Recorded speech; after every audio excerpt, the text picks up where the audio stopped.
আবারও একটা big champions league night, আবারও সে বিগ ম্যাচে আর্লিং হাল্যান্ডের ফ্লপ পারফরম্যান্স।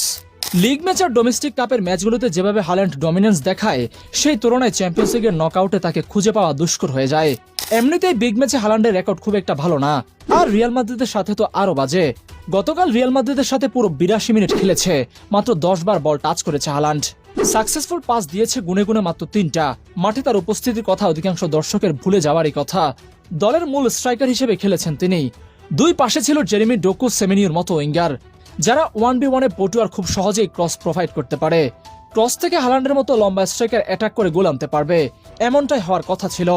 তবে কিছু যেন পরিকল্পনা মাফিক আগায়নি। হাল্যান্ড মাঠে থাকাকালীন ম্যানচেস্টার সিটি 7টা কর্নার পেলেও একটা কর্নারেও হাল্যান্ড হাইট অ্যাডভান্টেজ কাজে লাগাতে পারেনি, যেখানে আর্দা গুলারের মতো ফিজিক্যালি দুর্বল প্লেয়ারও তাকে মার্ক করে রাখছিল। সেকেন্ড হাফে ফ্রান গার্সিয়াকেও দেখা গিয়েছিল হাল্যান্ডকে মার্ক করতে। কর্নার বাদেও এমনকি ওপেন প্লে থেকেও পুরো